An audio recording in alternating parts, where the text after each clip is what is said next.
Hey guys, how's it going? I wanted to bring you along this quick little project I was getting ready to do. It doesn't take long at all, and it's really simple, and it's just something that I've seen a couple of posts about, and I just think it's something that a lot of people aren't really sure how to do, or they're kind of nervous or intimidated. And I've already done it to two other knives, so it's not something I'm really worried about. But I wanted to show you how to wet form a leather sheath that just comes a plain kind of bucket style, where your knife just kind of drops in there and it's not wet formed almost like Kydex to where it'll come out. Because right now, if I shake this hard enough, this knife will slip out. So this is my new LT Wright Hidden Woodsman Genesis blade. I've been using it. I really love it, but I can't afford to get a buddy to make a new leather sheath for me right now, so I'm just going to wet form this and use it until I get by. So what you're going to need is if you have a Dangler system like this, I just make it easier and take off the D-ring in a Dangler. So you're going to need a flathead screwdriver.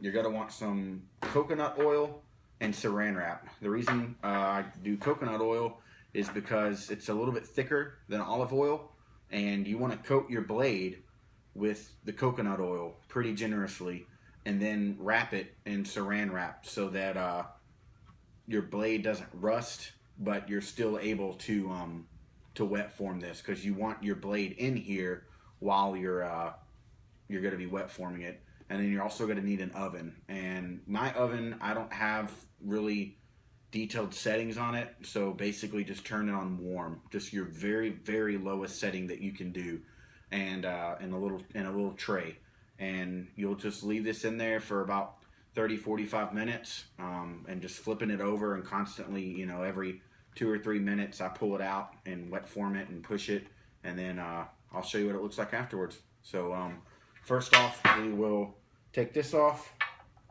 Just unscrews LT Wright sheaths. Just have a simple flathead screw, and this will just, you don't have to do this, but it just really makes it easier to manage your sheath, because you don't have a big dangler in a way. And you also will need to wet your sheath. Now, the first time I did this was actually with my plain Genesis knife. It was after I came back from that kayak trip, and my sheath was still soaking wet, so I didn't have to wet it myself. But you're going to want to take out your ferro rod if you've got one in there, and then I will go wet this, and I will show you what to do next. So take your knife out and then go get your sheath wet. Just dunk it in the water a couple of times. Really work it in to where this just gets to be super soft, like a noodle. Hang in there, guys. All right, so it's super wet. The water is going to be a little bit brown just because of the dye that they use, but I mean, this is ridiculous. So put that off to the side and take your knife and just kind of wipe off whatever stuff might be on there. You don't have to clean it or anything. Get you a good glob of this coconut oil. And I don't know if I said this earlier, but the reason coconut oil works a little bit better is because it's thicker. It's not quite as thin, so it tends to work a little bit better. But just glob it on there real good. Wipe off any excess and do it to the other side. Be careful here. If you keep your knife really sharp, like I do, you'll want to make sure that you won't cut yourself. Alright, so I'm not really worried about the actual handle of the knife as much. Most of it's micarta, and if I get any kind of spots, I can clean it up. But the main thing is you want to make sure the blade's protected. So set your knife to the side, get that stuff off your hands, and then get you some saran wrap, because the main thing that you're wanting when you do this is you're going to want to be able to really push down here to get your wet form. So let me get some scissors real quick. All right, so now you want to slip this in the sheath and push it all the way down, and then just start working this leather. still have coconut oil on my hands. Just start working this leather really well. Get all the creases.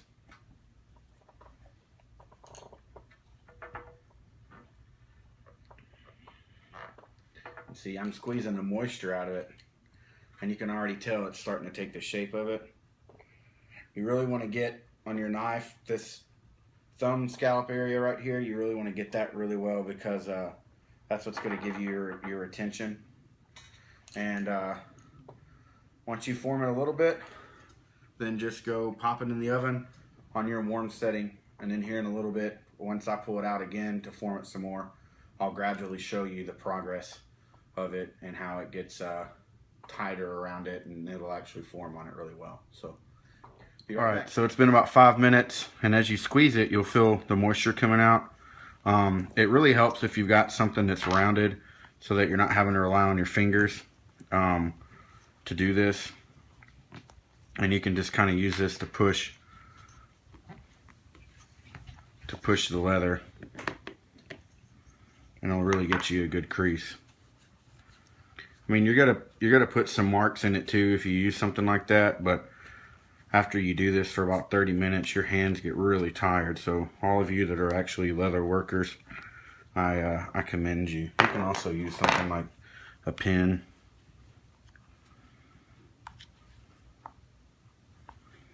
I don't mind if the leather looks a little funky, because it's, I mean, you know, I use my knife, so if it doesn't look the best, then that's fine, as long as they perform for me. Pinch this real good, and over time this moisture is going to be getting sucked out of it, and it'll be easier and easier for it to just stay. Like pretty soon I'll be able to really get the definition of that thumb scallop on there. So back in the oven it goes. Alright, it's been about probably 20 minutes, 25 minutes or so. Just about every 5 to 7 minutes I pull the knife out and work on it some more. This is what I'm getting so far. See if it'll focus.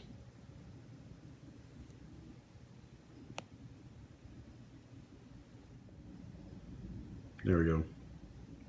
So you can see it's forming up pretty nice. I'm getting a thumb scallop there. And on the back side too, I'm even able to push this down. The main thing you want to do is get this area right here. So back in it goes.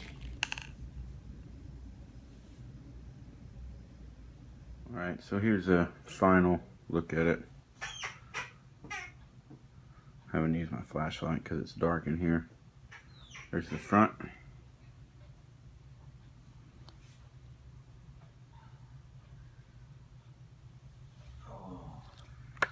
And here's the back. And what I do now is I just kind of let it sit for a little while. There's probably still a little bit of moisture in it that can dry, but it never hurts it. So, alright guys, that's how you form your leather sheath. Have a good one.